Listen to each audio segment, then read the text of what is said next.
하나님의 말씀 구약성경 레위기 11장 45절 한 절 말씀을 같이 읽겠습니다.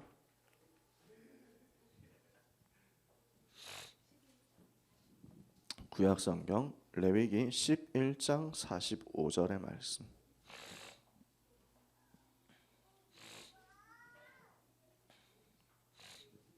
구약성경 제가 가진 성경 162페이지에 있습니다.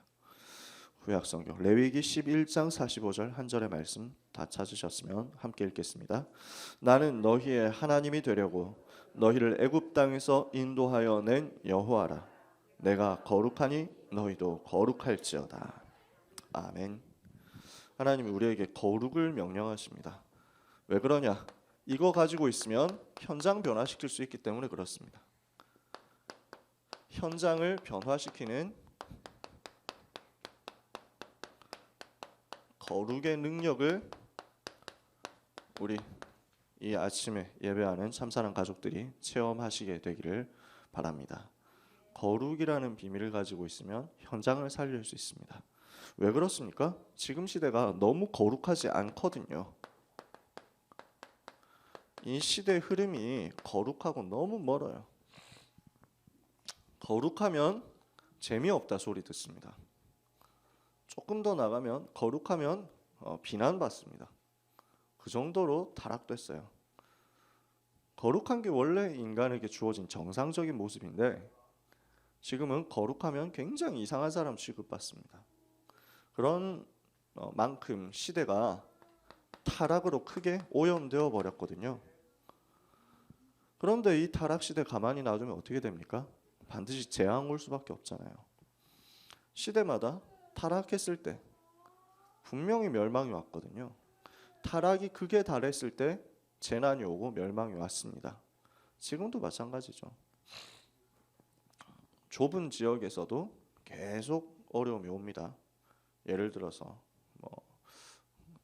좀 희생당한 사람들한테는 참 안타깝고 미안하지만 쓰나미 같은 것들, 지진 같은 것들 이렇게 들어와 가지고 문제가 막 생기죠.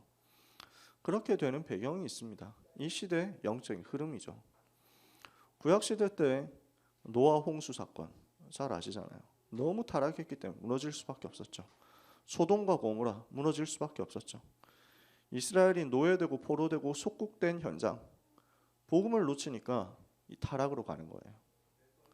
그래서 우리는 이것을 막아야 되겠습니다. 거룩하지 않은 시대는 반드시 전쟁이라는 문제 또는 재난, 재앙이라는 문제에 오게 되어 있습니다. 저는 요즘 뉴스를 잘 안 보기 때문에 봐봐야 별 소용도 없고 봐봐야 뭐가 좀 힘나는 얘기도 없고 그래서 뉴스를 전혀 안 보거든요. 그래서 요즘 무슨 일이 일어나는지 잘 모릅니다. 그게 관심도 없고 근데 뭐 이제 지나가면서 풍문으로 듣기에는 뭐 되게 위험하다 이런 얘기를 많이 하는 것 같아요. 사실입니다. 위험할 수밖에 없어요. 위험하도록 하고 있거든요. 타락 시대로. 그러니까 당연한 거예요.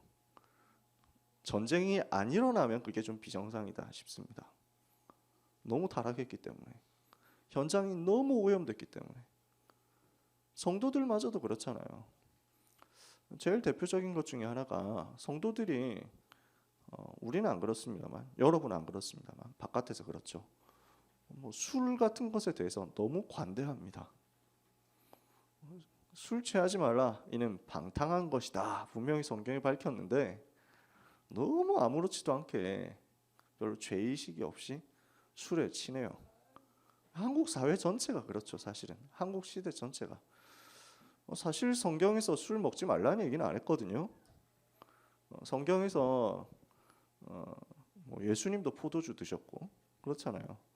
술 먹지 말라는 얘기는 안 했는데 왜 술 이야기를 하느냐면 한국에 들어왔더니 선교사님들이 복음 가지고 초창기에 한국 들어왔더니 한국 사람들 완전 무너뜨리고 타락하도록 만드는 게 술 문화인 거예요. 1800년대 말에 들어와가지고 보니까 전부 술 때문에 무너져 있어요. 곳곳에서 술 먹고 널브러져 있고 대낮부터 술 취해가지고 막 뒹굴고 있으니까 젊은 사람들이 일도 절대 안 하고 다 무너져 있거든요.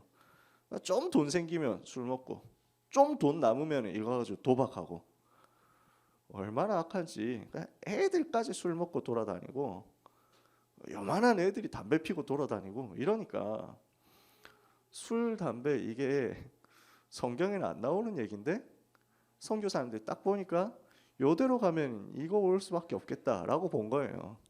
그래서 선교사님들이 한국 교회 교인들한테 술 딱 끊어라 이거 한 거죠.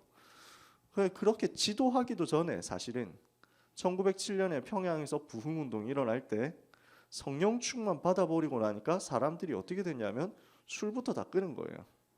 술 끊고 회개하고, 내가 지금까지 너무 타락했다. 술 마시고 담배 피고 이렇게 하면서 매일 뭐 부인 괴롭히고 못 살게 굴고 도박하고 돌아다니고 행패 부리고 이랬는데 너무 부끄럽고 죄송하다 이렇게 해가지고 싹 끊어버린 거예요. 이러면서 금주 금연 이것이 교회 안의 문화가 됐었거든요. 근데 지금 보면은 너무 아무렇지도 않게 술에 대해서 관대한 거 있죠. 기독교인들이 그 별 감각이 없어요. 제가 처음 우리 교회 왔을 때 청년들의 상태가 좀 그랬는데, 그래서 그때 어느 정도였느냐 하면은 술자리 안 가면 대화가 안 돼요. 그래서 제가 처음 서울 오니까 친구들하고 대화하기가 참 힘들었는데, 청년들하고 대화하기가 힘들었는데, 왜냐하면 제가 너무 거룩해가지고 사람들이 쟤는 너무 거룩해가지고 홀리해가지고 우리하고 얘기가 안 통한다 이래서 그때 저는 거룩하지 않아 보이는 척을 하려고 연습을 되게 많이 했습니다. 그럴 때 계셨던 증인들도 뭐 이 자리에도 있는데, 그래서 뭐 일부러 막 사람들 욕하는 거 흉내 내보기도 하고 이러니까 우리 이종관 집사님 같은 분은 형은 욕 안 해도 돼 그런 거 어색해 뭐 이러면서 막 그러더라고요. 너무 술을 먹으니까 그래서 가봐야 되겠다, 내가 가야 되겠다 이래가지고 부르지도 않는데 술자리 가가지고, 그래서 술을 안 마시니까 물 채워가지고 소주잔에 마시면서 같이 건배하고 뭐 이러면서 얘기 듣고 이랬어요. 하나씩 얘기를 그렇게 계속 들은 거예요. 이러니까 하나 둘씩 와가지고 하소연을 하는데, 뭐냐면 자기도 술을 좋아하지만 이건 너무했다 뭐 이런 얘기들을 하더라고요. 그 연말이었는데 망년회를 한다고, 청년들 모여가지고 망년회를 한다고 거의 한 10일 동안 매일 밤 모여서 새벽 한 3시 4시까지 술을 먹는 거예요. 이러니까 간이 못 버티잖아요. 그래가지고 막 우리 어린 애들이 와가지고 막 저한테 하소연을, 형 진짜 죽을 것 같아요, 제발 좀 안 먹게 해주세요 뭐 이러면서 막, 자기들도 좋아하는데 이것까지는 너무하다 했던 거죠. 아직도 기억이 잘 납니다. 그랬었던 것들이 하나씩 치유되면서 지금은 그런 분위기 없어졌어요. 지금은 딱 영적 분위기도 잡히고, 우리 강 목사님이 또 워낙 거룩하시잖아요. 이러니까 목사님 본받아가지고 청년들이 다 거룩해. 전에는 막 무슨 포럼을 해도 뭐 맥주 마시면서 포럼하고 이랬다니까요. 뭐 아예 마시지 말란 말이냐. 그렇게 되면 좋습니다. 저는 그렇게 생각합니다. 여러분이 성령 충만 받으시고, 성령 충만 받았는데 잘 들어간다 하면 그거 가지고 전도하시면 되고, 성령 충만 받으면 취하는 데까지 갈 수가 없을 거예요. 조금씩 하더라도. 이야기를 하는 이유는 뭐냐면은 재앙 올 수밖에 없다는 그 얘기를 하는 거예요. 너무 타락하는 대로 가고, 타락하는 게 뭐 다 정상인 것처럼 돼버렸고, 시대 자체가 무너져 버렸고, 교회까지 그렇게 무너져 버렸고, 별거 아닌 것처럼 생각하고, 재앙이 오는 게 어떻게 보면 맞죠. 당연하단 말이에요. 제가 뉴스를 안 보는 이유는 가만히 있으면 전쟁 날 거거든요. 그런데 아무리 뭐 뉴스 보면서 막 이것저것 신경 써봐야 전쟁 못 막아요. 막을 수 있는 방법 딱 한 가지죠. 뭡니까? 우리가 복음 회복하는 거죠. 여기 있는 우리가 복음 회복하고 전도 회복하고 흑암 꺾어버리는 거죠. 그것만이 이 시대 전쟁 막을 수 있습니다. 재앙을 막을 수 있습니다. 그래서 이 거룩하지 않은 타락 시대를 두고 하나님이 우리에게 명령하신 것이 거룩이에요. 하나님의 명령이 거룩입니다. 이게 거룩인데, 우리는 자칫 잘못하면 이 부분에 대해서 오해하는 것이요. 거룩하다 하면은 행위 생각을 합니다. 거룩하다 하면 율법 생각합니다. 뭔가 잘 지키고 반듯하고 착하고 성실하고 훌륭하고 이렇게 생각합니다. 맞는데 틀린 말이 아닌데 거룩의 본질이 뭡니까? 구별되었다는 거거든요. 다르다는 거예요. 그게 본질이에요. 거룩의 본질. 레위기의 핵심이 뭐냐? 거룩이다. 그렇게 말씀하셨잖아요. 그러면 거룩의 본질이 뭐냐? 구별됐다. 뭐가 구별됐단 말입니까? 세상하고 똑같은데 하나님이 구별해가지고 불러냈다는 거죠. 하나님의 것으로 구별해서 분리시켰다는 거죠. 그러니까 복음 안에서 우리가 다른 사람으로, 다른 존재로 구별되어서 나왔다는 거예요. 이것을 누리는 것이 거룩입니다. 이 부분을 누려라 그 말이거든요. 그러면 이 거룩이 드러나면 어떻게 됩니까? 거룩이 계속 누려지면서 내가 세상과 구별된 하나님의 사람이다, 이 사실이 나타나고 드러나면 어떻게 됩니까? 분명히 증거가 오게 돼 있습니다. 그리고 분명히 현장은 변화되게 돼 있습니다. 이것을 보고 사도행전 2장 1절에서 47절이라고 합니다. 요거예요. 거룩의 본질이 무엇이냐? 세상과 다른 존재로 하나님이 나를 불러내셨다. 누구 안에서입니까? 그리스도 안에서 불러내셨다. 그리스도 말미암아, 그리스도의 피로 말미암아 나를 이 타락시대 가운데서 건져내서 구별시켜 주셨다.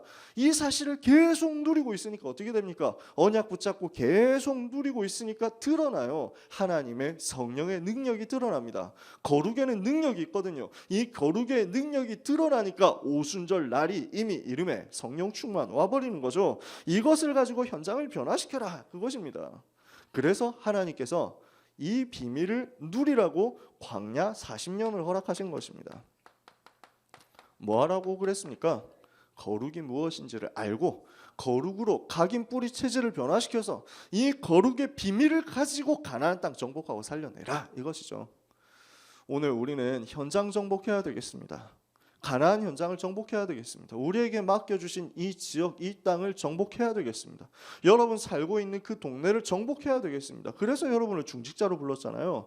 여러분을 그래서 장로님으로, 권사님으로, 안수집사님으로, 중직으로 불러가지고 세웠습니다. 뭐하라고 그랬습니까? 지역 정복하는 캠프 운동, 지역 정복하는 지교회 운동하라는 거거든요. 열쇠가 뭐냐? 가나안 땅 정복하기 전에 광야 40년 동안 거룩을 누려라. 하나님의 백성에게 주신 거룩의 능력 회복하는 이 아침 되기를 예수님의 이름으로 축원합니다. 그래서 뭐부터 해야 되냐? 신분 변화된 것부터 누려야 됩니다. 이게 피제사예요. 이게 레위기의 제사 순서 속에 들어있는 비밀입니다. 1장 1절부터 9절 우리가 읽었습니다만 이건 뭘 말하느냐? 일단 흠 없는 제물을 갖고 와야 되잖아요. 그래서 이 흠 없는 제물을 갖고 오면은 그 위에 안수하죠. 그래서 전가시키죠. 죄를 전가시킵니다. 그죠? 흠 없는 제물을 끌고 와가지고 여기서 머리에 손을 얹어가지고 내 죄가 이 제물에게로, 양에게로, 소에게로 넘어가도록 만들죠. 그 다음에 뭐 합니까? 잡습니다. 도축하죠. 그래서 그 제물이 죽잖아요. 이 제물이 비참하게 죽거든요. 죽고 나면 그 피를 제단에 뿌리죠. 이것으로 성결하게 된다 그랬어요. 피를 뿌림으로 말미암아 성결케 되는 것이다 그랬죠. 그리고 어떻게 했습니까? 이것을 각을 뜨고 불태워서 하나님께 올려드립니다. 그 연기를 하늘에 올려드립니다. 이것이 여호와 앞에 향기로운 냄새다 그랬죠. 뭘 말합니까? 그리스도 말합니다. 전부 그리스도 얘기예요. 흠 없는 제물이 되시기 위해서 남자의 후손 아담의 후손으로 오면은 원죄에서 못 빠져나오니까, 원죄 문제 해결이 안 되니까 흠 없는 제물이 되시기 위해서 성경에 말씀하신 그대로 창세기 3장 15절 여자의 후손으로 오셨습니다. 이사야 7장 14절 처녀에게서 태어나셨습니다. 왜 그러냐? 흠 있는 인간을 살리시기 위해서 흠 없는 제물 되시려고 그렇게 오셨습니다. 그리스도입니다. 그리스도께서 오셔서 어떻게 하셨습니까? 사역 시작하시면서 공생의 3년 사역 시작하시면서 제일 먼저 한 게 세례받는 거였잖아요. 예수님이 세례받았어요. 세례요한한테. 왜 그랬습니까? 저는 어릴 때 이걸 잘 몰랐거든요. 그래서 성경에 보면은 세례 요한이 그러잖아요. 예수님이 가가지고 나한테 세례를 베풀어라 이러니까 세례 요한이 아니 죄가 없으신 분이 왜 세례를 받습니까? 그 세례가 죄 씻는다는 의미였거든요. 그 당시 사람들에게 내가 지금까지 죄인이니까 죄인이었던 내가 죽고 새로 태어나겠다 그 의미거든요. 보통은. 그래서 아니 내가 당신에게 세례를 받아야 되는데 왜 당신이 나한테 세례를 받는다 말합니까? 안 됩니다. 이러니까 이것이 하나님의 뜻을 이루는 길이다. 이렇게 설명하시거든요. 그래서 알겠습니다 하고 세례를 베풀었죠. 그래서 어릴 때는 이런 거 가지고 성경 고사를 많이 치렀기 때문에 그래서 정답은 하나님의 뜻을 이루기 위해서였어요. 세례를 예수님이 왜 받았냐? 하나님의 뜻을 이루기 위해서. 그 뜻이 뭔데? 그건 몰라. 시험 문제는 그냥 하나님의 뜻 이루기 위해서 그게 다였거든. 그 뜻이 뭐였습니까? 이거였어요. 세례 요한이 지금 예수님의 머리에 손을 얹은 게 뭘 말했냐? 전 인류의 죄를 죄 없으신 예수님께 전가하는 거였어요. 이걸 상징하는 거였어요. 온 인류의 죄를 그 위에 이렇게 해가지고 십자가 지셨잖아요. 십자가에서 고난 당하시고 죽으셨는데 그냥 죽지 않으셨다니까요. 그 고난, 그 고통, 그 고생을 다 당하셨어요. 곱게 뭐 이렇게 해가지고 막 사약 먹고 돌아가신 게 아니에요. 엄청난 고난을 당하시고 돌아가셨어요. 왜 그러냐? 우리의 죄가 그만큼 더럽고 그만큼 추하고 그만큼 악하기 때문에 그 악하고 더러운 죄 때문에 죽어야 되는 내 모습이 사실은 이거였는데 나를 대신해서 주님이 그렇게 고난 당하셔서 고통을 당하셔서 죽어주셨어요. 그래서 그리스도의 피로 말미암아 모든 죄 문제 해결하도록 길이 열렸어요. 그리스도의 피로 말미암아 모든 연약한 부분이 깨끗해, 모든 더러운 부분이 깨끗게 되는 역사가 일어났습니다. 요한일서 1장 7절에 그리스도의 피가 우리의 모든 죄에서 정결케 하시는 것이다. 오늘 정결케 되는 그 피를 우리가 다 뿌린 줄 믿습니다. 이 자리에 있는 여러분은 다 피뿌림을 받은 사람이에요. 예수 그리스도 그 십자가 피 바른 사람은 사는 것이다. 유월절 양의 피 바른 집은 사는 것이다. 재앙을 만나지 않는 것이다. 오늘 여러분은 유월절 양의 피 바른 하나님의 백성인 줄 믿습니다. 오늘도 피로 완전히 충만하게 되시기를 바랍니다. 보배로운 그 피로 충만해지면 승리합니다. 그래서 일부러 저도 피 색깔 나는 넥타이를 메고 하는데 오늘 이 메시지 생각하면서 진짜 여러분 날마다 피 발라야 돼요. 빨간 옷 안 입고 다녀도 되니까 여러분 영혼에 피를 쫙 발라라. 왜? 그 피를 뿌림으로써 정결케 되는 것이다. 그래서 각을 뜨라고 했잖아요. 하나하나 다 그래가지고 뭐 내장 꺼내고 뭐 그다음 다 해가지고 뭐 이렇게 해가지고 씻고 뼈 뭐 해가지고 다 떼가지고 다 갈라내고 왜 그렇습니까? 하나하나 우리 속에 가장 깊은 곳까지 복음이 각인되도록 만들어라. 그러면 사는 거예요. 혼과 영과 관절과 골수 그 모든 부분에까지 예수 그리스도 보혈로 충만해져서 모든 연약한 부분, 모든 부족한 부분, 무능한 부분, 병들었던 부분 싹 다 새롭게 되는 역사 있기를 예수님의 이름으로 축원합니다. 이렇게 해서 불로 태웠어요. 하나님께 연기로 올려드렸어요. 어떻게 됐습니까? 하나님과 내가 만나지는 순간이에요. 우리가 하나님께 갈 수 없잖아요. 그런데 하나님 만나는 길이 열려버렸어요. 불을 태우죠. 연기가 올라가잖아요. 연기로 하나님께 올라가요. 하늘에 상달되는 거예요. 하나님과 통하게 되는 거예요. 그리스도께서 죽으시는 그 순간에 어떻게 됐죠? 예수님 십자가에서 죽으시는 그 순간에 성전의 성소와 지성소를 가로막고 있었던 우리가 감히 하나님 앞에 나아갈 수 없도록 막고 있었던 휘장이 찢어져 버렸어요. 위에서부터 아래로 찢어져 버렸어요.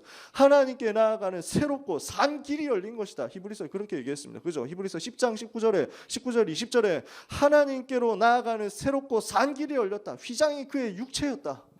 자기 몸을 찢으시고 피 흘리신 그리스도로 말미암아 우리는 하나님께로 나아가게 됐습니다. 하나님을 만나게 됐습니다.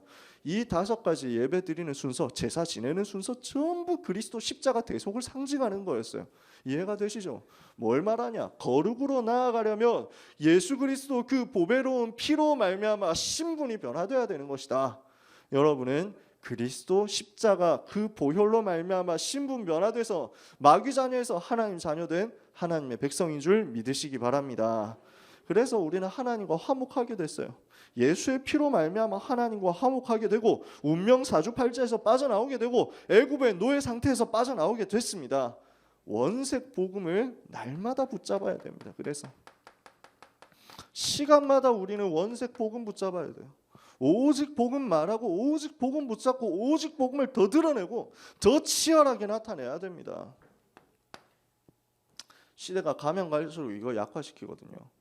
가면 갈수록 이거 말 못하게 만듭니다. 가면 갈수록 오직 예수, 오직 그리스도, 오직 예수 십자가 말 못하도록 만듭니다. 그게 지금 시대 흐름이거든요. 제가 어제 화요집회 가서 신학교 가가지고 평상시에 늘 생각했는데 기회가 없었던 걸 까먹기 전에 어제 했습니다. 뭐였냐면은 현대 신학 책인데요. 이 책을 제가 좀 보고 사진 찍어 왔어요. 어떻게 되어 있냐면 요 현대 신학자들이 생각하는 내용이 정반대로 가요. 이제는 요 그리스도의 피 제사 이런 거 얘기하면은 뒤떨어진 것이다 이렇게 얘기합니다. 이걸 사진이 작아가지고 어떻게 되어 있냐면 속죄 기독론 그리스도론이 피에 굶주린 하나님의 이미지를 낳는 것이다 이렇게 설명해요. 피 흘린 희생 제물을 받아야만 노여움을 푸는 하나님은 지배와 종속 관계를 부채질하고 전쟁과 폭력을 옹호하는 것이다. 그래서 속죄는 고난과 무조건적인 복종에 연결되는 점을 들어서 기독교적 피학대증을 유발한다고 본다. 그래서 하나님이 온 세상의 죄를 대속할 희생물로 하필이면 그의 순전한 아들을 택했다는 사실은 우주적인 아동학대다. 속죄 기독론은 여성의 고난을 죄의 결과라고 설명하면서 여성이 무죄한 예수가 십자가의 고난을 묵묵히 견뎌낸 것처럼 현재의 고통을 인내하도록 요청받는다. 이렇게 설명합니다. 이게 현대 신학의 모습입니다. 저는 이 책을 신학생 때 보면서 찢어버리고 싶었는데 도서관 장서를 찢으면 안 되죠. 그래서 이게 지금 현대 모습입니다. 그런데 더 재미난 사실은 뭐냐면 이 책을 쓴 인간이 국민일보 고정 칼럼니스트입니다. 기독교면에. 국민일보 한국의 대표적 기독교 신문이에요. 근데 그 신문에 고정 칼럼 연재합니다. 이 사람이 멀쩡하게 훌륭한 말 써가면서요. 실상은 그건데 저 요즘 국민일보도 못 보겠어요. 기독교면 그거 하나인데 이제는 그것도 다 오염돼 버렸어요. 변질돼 버렸어요. 오직 말 안 해요. 언론 노조가 국민일보 싹 장악했거든요. 그래서 한쪽 사상 다 집어넣습니다. 솔직히 말해서. 국민일보에 남은 거 딱 두 가지예요. 동성애 반대, 신천지 반대. 이거 두 가지 말고는 이제는 볼 것도 없습니다. 진짜 어떻게 해야 될지 잘 모르겠어요. 제가 핵심까지 와가지고 우리 국민일보 봐주십시오. 이래가지고 우리가 국민일보 받아들이고 이렇게 봐주고 이랬는데 이 인간들이 다락방 욕 아직도 계속 하고 있거든 주기적으로. 그러면서 뭐 우리 총회 소식도 씻지도 않고 이상해. 이렇게 해놓고 다락방 욕하는 교수들 글은 잘 실어놓고요. 말도 안 되는 짓들 하고 있거든요. 이게 지금 현대 모습입니다. 가면 갈수록 그래요. 여러분 그래서 많이 분별하셔야 됩니다. 진짜 지혜로워야 돼요. 그런 사람들이 정작 국민일보 지면에 칼럼 쓸 때는 그냥 멀쩡하게 자연을 보호하자, 평화를 사랑하자, 차별하지 말자 이런 식으로 글 쓰거든요. 그러니까 보는 사람들 별 생각 없이 좋은 글이네 이럽니다. 국민일보 페이스북 페이지 보면 이 사람 쓴 칼럼 보면은 밑에 아멘, 너무 감사합니다, 교수님 너무 좋습니다 이럽니다. 그래요. 뭔지도 모르고 본질도 모르고 믿음 좋다는 성도들이 헷갈리니까 오직 예수 아니다 이런 말은 거의 다 안 쓰거든요. 그럼 당장 뭐 소란스러우니까. 근데 사실은 자기 마음은 그런데. 그래서 우리는 요 싸움 해야 됩니다. 날마다 예수의 피 말하는 그 영적 싸움만이 이 시대의 재앙을 막습니다. 그래서 여러분이 얼마나 소중하고 중요한 사람인지 몰라요. 진짜. 뭘 잘한다 못한다 상관없어요. 대단하게 역사 안 일으켜도 사실은 뭐 상관없어요. 종교개혁 500주년 됐는데 이 종교개혁 500주년 이때 완전 시대 복음이 없어져 버렸는데 솔직히 말해서 진짜 신학교 현장에서 복음이 완전 없어져 버렸는데 그나마 보수 신학교로 하고 하는 총회 신학교 저희 사당동 총신대학교에서도 이제 복음이 없어져 버렸는데 거기서도 바울 신학의 세관점 이론 이렇게 해가지고요. 지금 바울이 유대교를 잘못 알고 있었다 이럽니다. 유대교가 바울이 얘기한 속죄 그리스도 착각한 것이었다 이렇게 주장합니다. 그게 신학교 얘기입니다. 완전 무너져 버린 이 시대에 여러분이 오직 복음만 말하는 교회에서 신앙생활을 하고 있고 그 교회에서 목회자를 위해서 기도하고 있다는 그 자체만으로 여러분은 한 시대 사람입니다. 한 시대의 주인공, 한 시대 재앙을 막는 기둥입니다. 오늘도 최고로 은혜 받으시기를 바랍니다. 자, 신분이 변화됐습니다. 거룩으로 가기 위해서 첫 번째 단계 넘어섰어요. 두 번째 뭐 해야 되느냐? 각인 뿌리 체질을 변화시켜라. 왜 그렇습니까? 400년 노예 생활을 하면서 400년 동안 애굽에서 우상 숭배하는 것이 각인돼 버렸어요. 복음 아닌 다른 것이 각인됐어요. 깊이. 창세기 3장, 6장, 11장 자기만 되면 된다는 거예요. 전부 자기 중심이에요. 우리도 보면 나한테 이득되는 쪽으로만 자꾸 생각하잖아요. 나한테 이득되냐 안 되냐 이거 자꾸 생각하거든요. 이게 하나님께 유익이냐 아니냐 이거 생각해야 되는데, 이게 복음의 유익이냐 아니냐 생각해야 되는데, 아 이거 하면 우리 애한테 유익이냐 손해냐 이게 본능적으로 먼저 떠오르잖아요. 그게 실패될 수밖에 없는 창세기 3장 각인이죠. 뿌리 깊이 있잖아요. 뿌리 깊이. 그래서 어디로 갑니까? 사도행전 13 창세기 6장 이게 각인돼 있잖아요. 물질 중심, 육신 중심. 이익 손해 이거 따지는 것도 영적으로 따지면 그나마 수준이라도 높은데 전부 눈에 보이는 것만 가지고 유치하게 따지고 있으니까 결국 바벨탑 쌓아 올리는 것밖에 못 하잖아요. 이게 각인돼 있거든요. 우상숭배 무속 점술 빠져 있는 게 이게 깊이 뿌리 내려 있거든요. 그러니까 뭔가 틈만 나면 우리는 우상숭배 했던 시대의 생각으로 돌아갑니다. 뭐 좀 잘 안 되면은 내가 뭔가 잘못했나 이 생각하잖아요. 내가 뭔가 실수했나? 하나님이 화나셨나? 노하셨나? 이렇게 생각하잖아요. 종교관념이 완전 뿌리 내려 있거든요. 누가 안 가르쳐 줬는데도 애들도 그래요. 누가 안 가르쳐 줬는데도 현장 가보면 그렇습니다. 왜 그러냐? 세상의 사회가 다 그 얘기하고 있거든요. 인과응보 사상 이야기하잖아요. 어린이들 읽는 동화책이 다 그 얘기거든요. 그래서 우리는 그냥 한국 전래동화 이래가지고 애들한테 읽히지만 애가 게임 안 하고 스마트폰 안 보고 뽀로로 안 보고 책 보니까 너무 잘했다 이러면서 우리는 칭찬해주지만 그 속에 들어있는 게 종교관념인데 종교관념에 한국 전래동화 이래가지고 막 착하게 살면 복 받고 나쁘게 살면 벌 받는다. 좋은 얘기지 맞는데 그 관념이 복음보다 뛰어나도록 돼버린다니까요. 이러니까 잘했냐 못했냐 이거 가지고 자꾸 따지는 거예요. 성경이 그거 얘기합니까? 그것도 포함되어 있는데 그거 뛰어넘는 게 복음이잖아요. 아무리 착하게 살아도 재앙 해결 못한다 그거잖아요. 아무리 선하게 살고 바르게 살아도 결국 이 문제 해결 못한다. 영적 문제. 그러니까 그리스도 붙잡는 거 외에 길 없다. 이거 알려줘야 되는데 우리는 다른 걸로 자꾸 뿌리 내립니다. 진짜 할 말 너무 많은데 이러니까 설교가 자꾸 길어져가지고 그래서 하여튼 말을 최대한 억제해야 돼요. 현장에 가보면 말할 수밖에 없는 것들이 너무 많기 때문에 그래요. 지난 주일 오후 예배 때 문학 교과서 얘기 좀 했잖아요. 문학 교과서에 들어간 내용이 바리대기입니다. 여러분 아시나요? 한국 무속 전래 설화입니다. 무속 신화예요. 그게 교과서에 들어갔습니다. 무당 이야기가 교과서에 들어갔습니다. 한국 전통이라고 해가지고 무속 신앙이 들어갔습니다. 그리고 아까 전에 읽었었던 그 신학 책에도 무속 바리대기 설화 들어가 있습니다. 그런 오만 쓸데없는 거 다 집어넣어가지고 유교 사상 왕양명 이래가지고 막 넣어가지고 신학책에 이래가지고 그리스도 말 안 하고 그렇게 돼버렸다니까 뿌리가. 이러니까 틈만 나면 원망하죠. 틈만 나면 불평하죠. 좀만 안 되면 열받아고 화내고 불신자 상태 체질이거든요. 이걸 무너뜨려라. 뭐 해야 되냐? 그래서 광야 40년 동안 완전 이것을 무너뜨릴 수 있는 완전히 각인 뿌리 체질을 뒤집을 수 있는 시스템 속으로 들어가라는 것입니다. 훈련 시스템 속으로 들어가라. 그래서 하나님이 우리에게 제도를 주셨어요. 각인 뿌리 체질을 바꾸도록 그냥 못 바꾸니까 제도를 가지고 바꿔라. 그냥 가만히 있으면은 알아서 바꾸면 좋은데 안 바꾸니까 가만히 놔뒀을 때 가만히 있어가지고 스스로 바꾸는 사람 몇 명 되겠어요.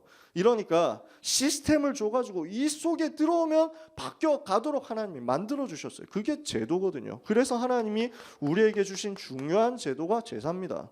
뭐 하라는 것이냐? 시간마다 복음 누리라는 거예요. 그죠? 주일마다 와서 복음 누려라. 그게 예배입니다. 주일 예배. 우리가 평소에 복음 가만히 있으면서 복음 누리면 좋은데 안 되잖아요. 그러니까 예배 시간마다 와가지고 복음 들어라. 그거 가지고 각인 뿌리 체질, 세상 뉴스 들으면서 세상에 노래 들으면서 세상 드라마 보면서 각인됐었던 복음 아닌 각인 뿌리 체질 뒤집어라. 그렇죠. 우리가 그래서 이 응답을 받고 있는 것입니다. 그래서 제사 제도 속에 제사의 종류가 있잖아요.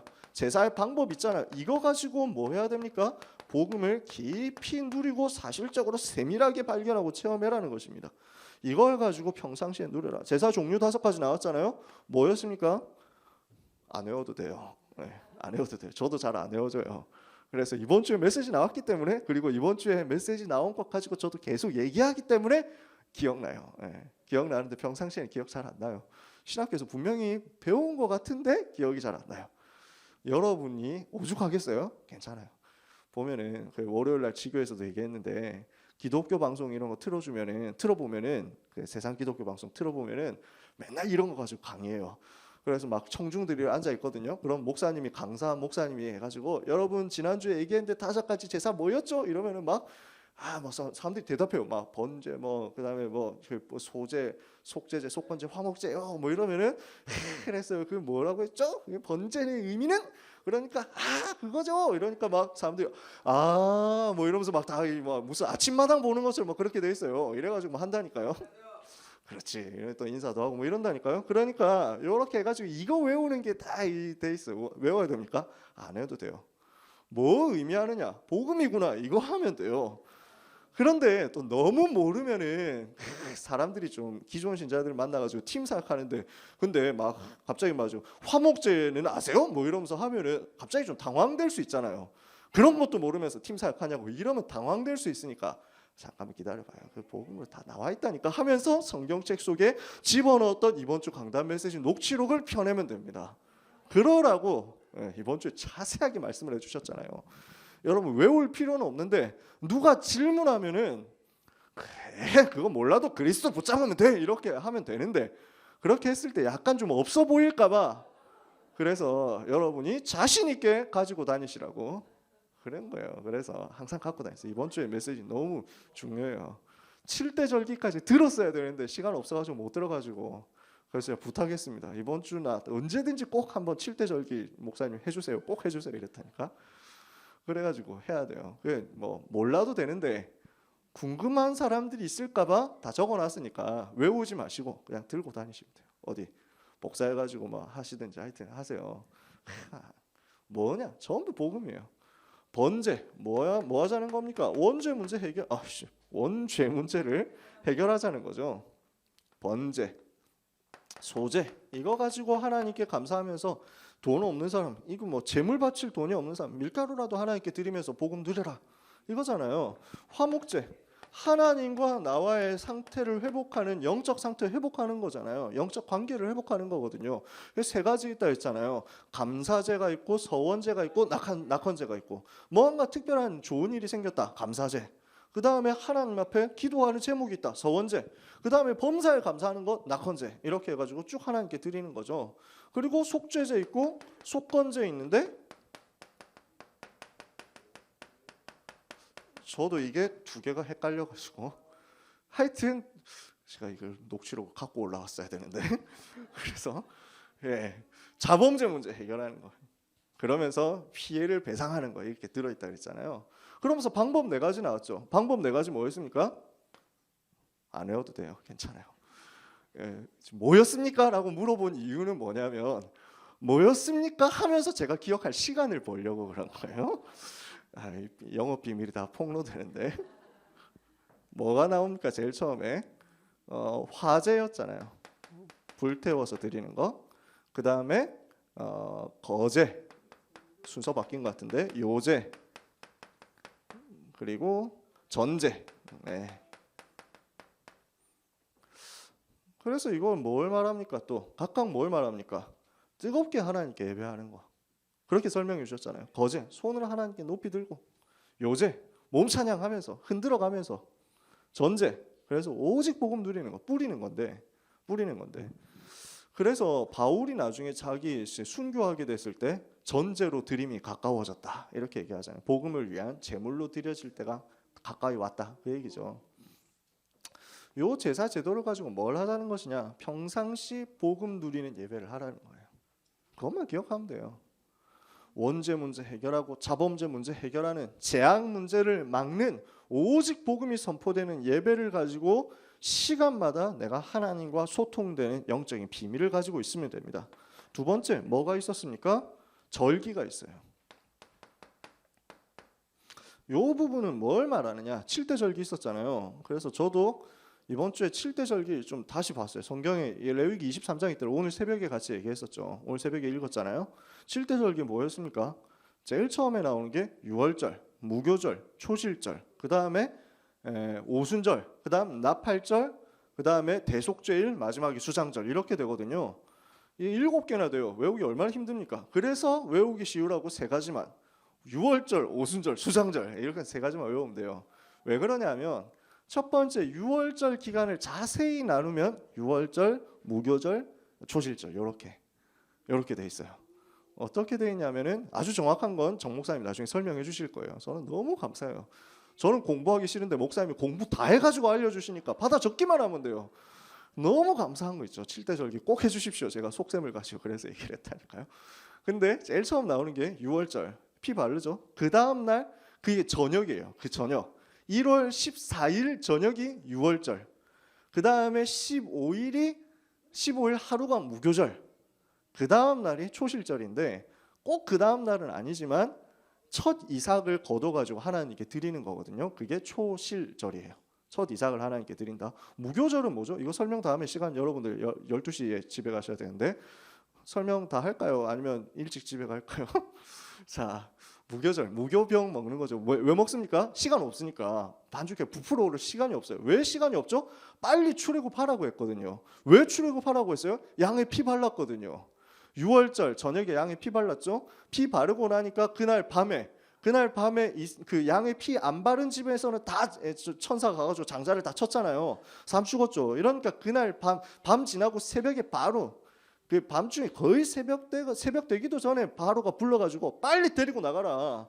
다 나가라. 더 이상 있지 마라. 이렇게 해가지고 나가라 이랬단 말이에요. 그러니까 나가라는 메시지 듣자마자 유사들을 통해가지고 중직자들을 통해가지고 나가라고 했다. 이 메시지 듣자마자 다 출발하잖아요. 준비해놓고 그게 무교절. 그래서 나갔다는 거예요. 양의 피를 발랐고 해방되었다. 복음 붙잡았고 하나님의 자녀 됐다. 이걸 이제 각각 보여주는 거예요. 원래 한 번에 다 이루어지는 건데 순서대로 논리적으로 설명하는 거죠. 그렇게 해가지고 나갔어요. 그 다음에 첫 열매를 하나님께, 첫 이삭을 하나님께 감사하면서 드리는 건데, 그럼 요 3가지를 왜 묶어놨습니까? 요 3가지 왜 묶어놨어요? 사도행전 1장 1절 설명하는 거예요. 이게 어떻게 된 것이냐? 6월절 예수님이 그리스도로서 십자가에서 피 흘려 죽어주셨다. 그거예요. 그래서 해방받았다는 거예요. 그럼 무교절 안식일이거든요. 그날이 안식일날 아마도 맞을 거예요. 제가 이래는 그 나중에 목사님이 얘기해 주시면 그때 정확하게 더 들으시고, 무교절이 이제 명절이니까 안식일 하루 종일이거든요. 그래서 예수님이 십자가 죽으셨을 때 오늘 새벽에도 얘기했는데 예수님이 십자가 죽으셨을 때도 시체를 십자가 위에 계속 두면 무교절에 부정하니까 안 된다, 내려라 이렇게 해가지고 빨리 죽여라 이랬다니까요. 그렇게 해서 십자가에서 원래 이제 뼈를 부러뜨려가지고 죽이려고 했는데 예수님이 이미 운명하셨거든요. 진짜냐? 벌써 죽었냐? 확인해봐라 이래가지고 창에 찔렀잖아요. 근데 그게 딱 성경의 말씀의 구약의 성취였죠. 왜 그렇습니까? 그 뼈가 상하지 않을 것이다 그랬거든요. 그러면서 찌른 바 그를 볼 것이다 그랬거든요. 그 피로 말미암아 예루살렘에서 온 그 모든 죄를 씻는, 죄와 더러움을 씻는 샘이 열리게 될 것이다 그랬거든요. 그 말씀이 싹 다 성취되게 되려고, 그래서 무교절 날, 그때 명절 날에는 예수님 무덤에 계셨어요. 그리고 부활하셨죠. 초실절. 왜요? 부활의 첫 열매가 되시려고. 우리가 다 부활하게 될 건데 그 부활의 첫 열매가 되시려고 주님이. 그러니까 6월절, 무교절, 초실절 이 3가지 합해가지고 한마디로 하면 6월절. 그 절기는 사도행전 1장 1절 갈보리산. 그 얘기죠. 그러니까 외울 필요가 없다는 거예요. 안 외워도 된다는 거예요. 왜? 1장 1절 3절 8절 이것만 기억하면 되거든요. 오순절 뭡니까? 광야길 가는 가운데 성령 충만 받아라. 50일 동안.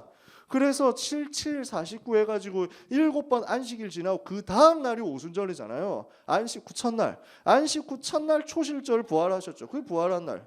안식 후 첫날 오순절 그때 성령이 임하셨죠. 그래서 우리도 지금도 안식 후 첫날 지키는 거예요. 저 뭘 모르는 저 무식한 인간들이 저 안상홍 주인의 재림 그왜뭐그뭐뭐 안식교 뭐 이런 인간들이 헛소리 하는데 안식 후 첫날 이게 맞는 거예요. 구약 시대 때부터 맞았잖아요. 오순절 사도행전 1장 8절 그 얘기잖아요. 그리고 수장절인데 이 수장절 기간이 제일 처음 시작되는 게 7월인가? 7월일걸요? 7월 일곱째 달 첫날이 7월 1일이 나팔절 시작하는 거예요. 나팔 불어가지고 그 다음에 7월 10일이 대속죄일 대제사장이 지성소 들어가가지고 하나님께 속죄하는 그날이에요. 그리고 7월 15일이 장막절 초막절 이렇게 해가지고 전체가 다 감사하고 수장절 거두어 드린 것을 감사하는 거죠. 한마디로 말하면 뭘 말하냐? 광야길 통과해가지고 하나님의 나라 누린 거 말하는 거죠. 1장 3절. 그래서 절기는 뭘 말하는 것이냐? 갈보리산, 감람산, 마가다락방 체험해라. 뭘 가지고? 집중을 가지고 체험하라는 거예요. 무슨 말입니까? 요때는 며칠 기간 두고 계속 지킨단 말이에요. 우리 명절처럼. 우리 뭐 추석 한 3일, 4일 이렇게 하고 뭐 일주일 하고 이렇게 하잖아요. 그것처럼 하는 거예요. 그래서 우리가 뭘 하는 거냐? 지금 뭘 하는 거냐? 예배 시간마다 복음 듣잖아요. 그죠? 주일 낮 예배 오시고 주일 오후 예배 오시고 수요예배 금요 예배 오시고 집에 있다가 이 시간 와가지고 1시간 2시간 예배 드리고 가잖아요. 그 시간이 요거 하는 시간 복음 체험하는 시간. 그리고 절기 때는 어떻게 합니까? 우리가 가잖아요. 세계 랩넌트 대회, 세계 산업인 대회, 세계 선교 대회 가서 며칠 있잖아요. 3박 4일 있잖아요. 뭐 하자는 것이냐? 절기를 가지고 1장 1절 3절 8절 집중하는 시스템 만드는 거예요. 그때는 우리가 와서 복음 듣지만 또 가잖아요. 평상시에는 요때는 3박 4일 같이 사는 거예요. 같이 살면서 계속 복음만 듣는다고요. 요게 절기를 하나님 우리에게 주신 목적이죠. 그러니까 이 절기를 가지고 하나님을 바라보고 오직을 붙잡고 오직 복음 속으로 깊이 들어가서 각인뿌리 체질을 집중으로 바꿔라 이거거든요. 그러니까 얼마나 축복입니까? 그래서 감사하게도 지금 우리가 텐트 쳐놓고 세계 랩넌트 대회 자라 초막절 뭐 이렇게 하면 힘들잖아요. 그러니까 호텔에서 주무실 수 있도록 다 배려해드리잖아요. 그러면 우리는 뭐 해야 됩니까? 참여하면 되죠. 참여하면 돼요. 그 다음에 세 번째 뭐 주셨습니까? 우리에게 안식의 절기를 주셨잖아요. 희년의 절기를 주셨잖아요. 안식과 희년의 제도를 주셨어요. 뭘 하는 것입니까? 복음 안에서 하나님의 나라에서 누릴 수 있는 참 평안, 참 행복, 참 감사, 참된 누림 이것을 경험하는 것입니다. 아, 복음 안에 있으면 이렇게 행복하구나. 복음 안에 있으니까 이렇게 참 안식이 오는구나. 이걸 붙잡자는 거예요. 한마디로 말해서 뭐냐? 연약한 우리가 복음으로 여기 이 속에 들어와 있으면 각인뿌리 체질이 치유되도록 만들어 주시는 하나님의 선물이다. 그 시스템이에요. 여러분, 우리가 이 응답 받은 것을 감사하면서 교회를 통해서 이 응답의 흐름 속에 날마다 들어가게 되기를 바랍니다. 그래서 뭐 하면 되냐? 이것 가지고 지속하면 돼요. 내 신부 변화됐잖아요. 근본적으로 본질적으로 복음 받고 빠져나왔어요. 이 시스템 속에서 지속하면 돼요. 그러면 뭐가 나옵니까? 복음이 날마다 확인될 것입니다. 복음이 점점 더 깊이 이해될 것입니다. 복음이 점점 더 풍성하게 누려지게 될 것입니다. 복음으로 꽉 차버리는 거예요. 그리스도로 꽉 차버리는 거예요. 내 생각이 내 마음이 완전 그리스도로 계속 들으니까 계속 주입되니까 계속 각인되니까 어느 순간 변화되어 버립니다. 그래서 무엇을 봐도 그리스도로 볼 수 있고 무엇을 봐도 복음으로 볼 수 있고 누구를 만나도 복음을 전할 수 있을 만큼 복음으로 충만해지는 역사가 있게 되기를 바랍니다. 요 복음 풍성하게 체험되는 이 부분이요. 문제 만났을 때 복음 체험될 수 있습니다. 그죠? 문제 심각하게 만났다가 그 심각한 문제 속에서 예수가 그리스도 이렇게 해가지고 확인해서 빠져나옴으로 체험될 수도 있습니다. 그러나 문제 다 만나가지고 진짜 막 죽을 병 몇 번씩 걸렸다가 다 살아나고 이러면 세계복음은 언제 하겠어요? 그 고생하는데 또 돈 드는 거 어떻게 다 메꾸겠어요? 고생하지 말고 붙잡아라 이거예요. 고생하지 말고. 그래서 예배 성공하라는 거예요. 예배 시간 속에 복음의 비밀이 들어있으니까. 두 번째, 요 본질이 뭐라고 했습니까? 요 모든 제도의 열쇠 본질이 순종입니다. 그러면 무엇에 순종하라는 것이냐? 우리는 순종하면 말 잘 듣는다 이렇게 생각하잖아요. 그런 수준의 얘기가 아니에요. 우리는 율법 이야기를 하는 게 아닙니다. 행위 이야기를 하는 게 아닙니다. 율법은 좋은 거예요. 율법주의가 문제잖아요. 그런데 사람들은 순종하면 바로 율법주의로 돌아가거든요. 뭘 하라는 것이냐? 이번 주에 그래서 목사님 중요하게 얘기해 주셨어요. 흐름이다. 흐름. 말씀의 흐름을 따라가는 것이다. 이게 순종이에요. 그래서 요 흐름을 따라가는 거예요. 복음의 흐름을 따라가라. 하나님께서 시대마다 복음이 없어졌을 때 일곱 렘넌트를 통해서 전도자를 통해서 초대교회를 통해서 개혁자들을 통해서 회복시켰던 그 복음의 흐름 회복하는 그 자리에 여러분이 순종해서 따라가는 것입니다. 그래서 여러분 이 자리에 있습니다. 하나님 주시는 엄청난 축복을 받아서 흐름을 따라가는 자로 이 자리에 있는 것입니다. 평생 따라가게 되시기를 바라고 여러분의 후대도 이 흐름 속에 평생 따라가게 되기를 바랍니다. 그래서 교회의 흐름을 따라가야 돼요. 말씀의 흐름, 강단의 흐름을 따라가야 돼요. 전체의 흐름, 복음의 흐름을 우리가 따라가야 돼요. 왜 그렇습니까? 그래야 살 수 있어요. 이 타락시대 속에서. 그래야 살아남는 거예요. 그래야 현장 정복할 수 있기 때문에 그래요. 그래서 우리는 반드시 흐름 따라가야 돼요. 흐름을 따라가면서 여러분들이 그래서 훈련 다 받으시기를 바랍니다. 진짜 훈련 속으로 들어가서 메시지 선포되는 그 자리 계속 있으시고 말씀이 흘러가는 말씀이 성취되는 그 자리 계속 있으세요. 순종. 이게 최고의 제사죠. 세 번째, 우리는 완전하지 않기 때문에 시간마다 예배 성공을 통해서 우리의 부족함을 치유받아야 됩니다. 예배 성공은 나의 부족함, 나의 연약함, 나의 실패되었던 모든 부분 치유하고 회복하는 것입니다. 네 번째, 그러면서 이걸 가지고 뭘 하느냐? 이 예배, 이 절기는 하나님이 우리에게 주신 이것은요, 오직을 지키는 영적 싸움입니다. 다른 신에게 제사하지 마라 그랬잖아요. 우상과 다른 신에게 드리는 제사, 이걸 무너뜨리는 운동을 지금 우리는 하고 있는 것입니다. 그래서 여러분 모일 때마다 우리는 오직 예수 선포하는 예배를 하잖아요. 오직 그리스도 붙잡는 예배 드리잖아요. 이 시간에 지역에 역사하는 모든 악신, 잡신의 세력이 무너지는 거예요. 요 영적 싸움. 마지막 다섯 번째, 제사 속에 뭐 어떤 비밀이 들어있다 하셨습니까? 연약한 사람 배려하는 게 들어있다 그랬어요. 가난한 사람들 배려해가지고 제사 지낼 수 있도록 소재 시스템 줬잖아요. 약한 사람 도와주는 것이다. 배려하는 것이다. 이게 제도거든요. 레위기 제도예요. 그러면 이게 무엇을 의미하느냐? 예배 시간에 연약한 사람 도와줘라. 예배 시간에 약한 사람 붙잡아줘라. 그러니까 예배 자체가 캠프가 돼요. 예배 속에서 전도 캠프 누릴 수 있어요. 현장 나가서 캠프하는 건 너무 소중하잖아요. 가만 앉아서도 예배 시간에 캠프할 수 있다니까요.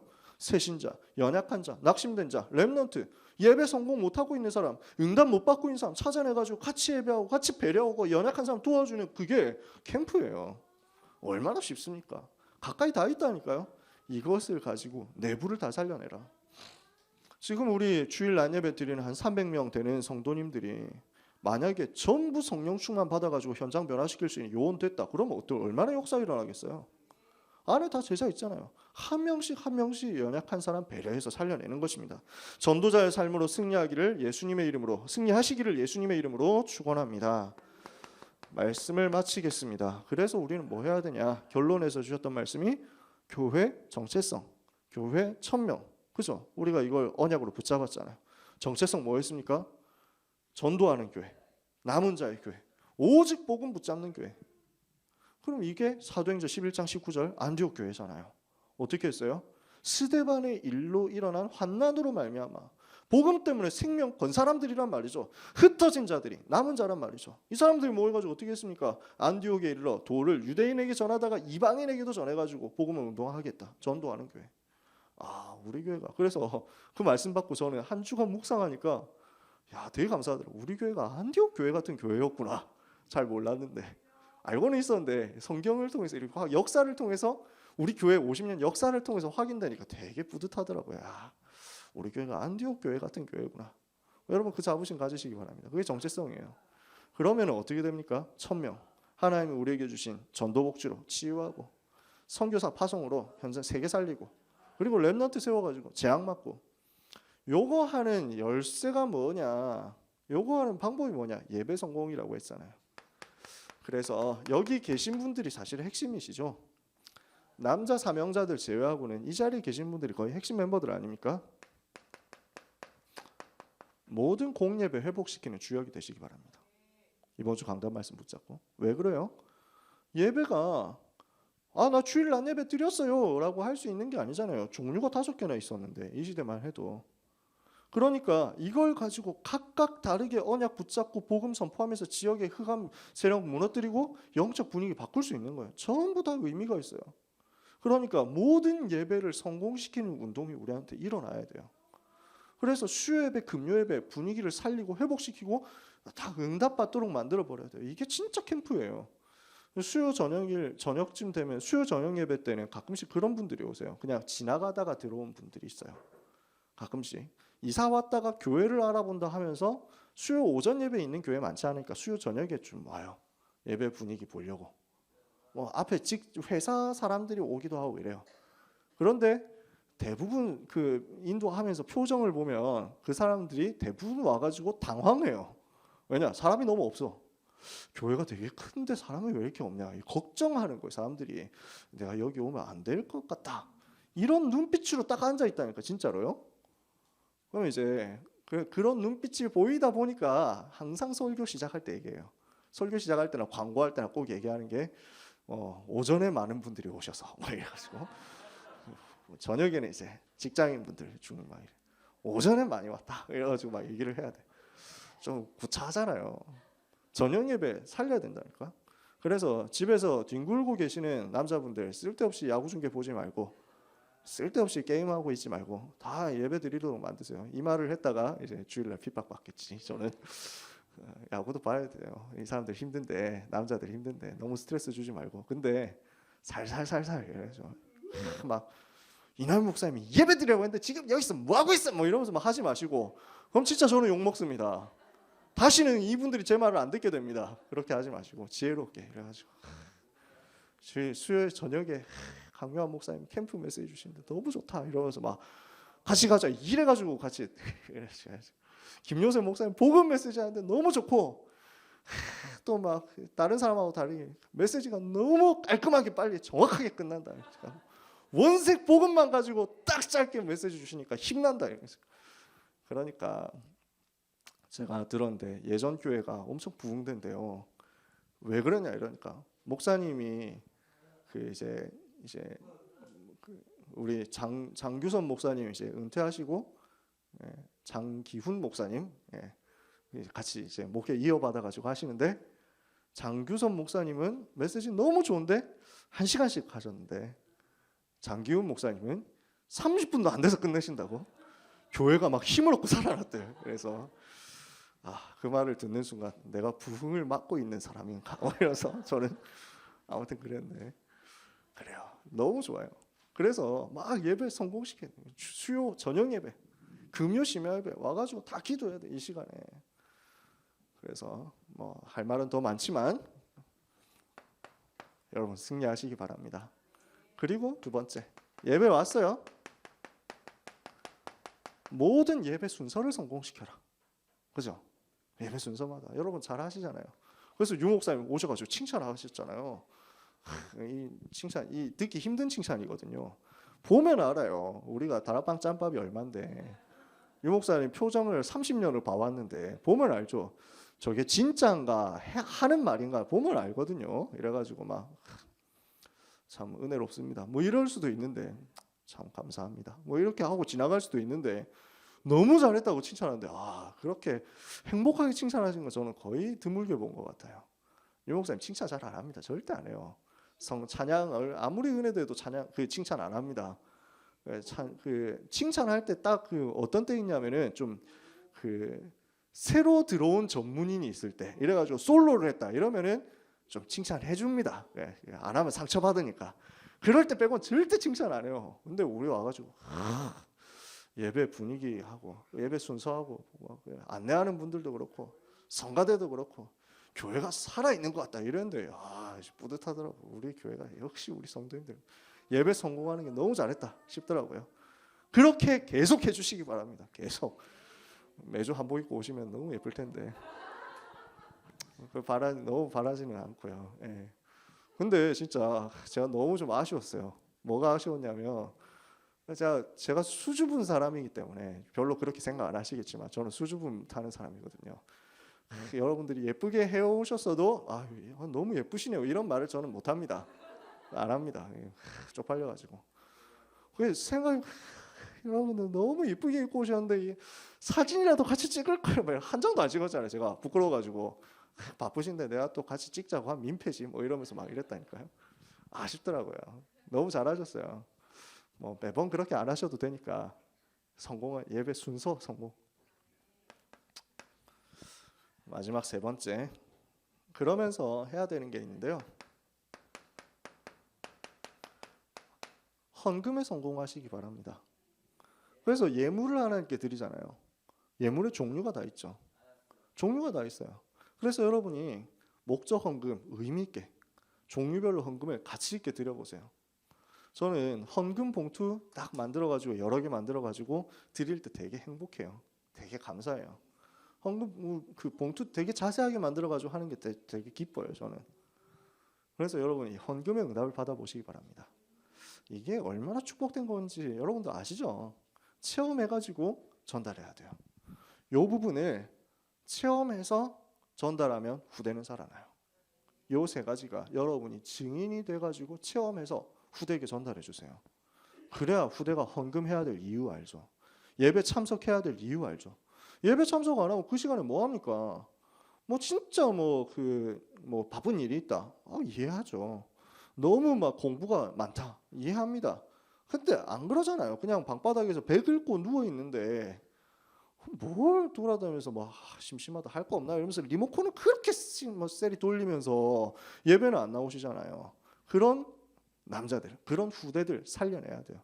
여러분이 체험하시면 됩니다. 이걸 가지고 있으면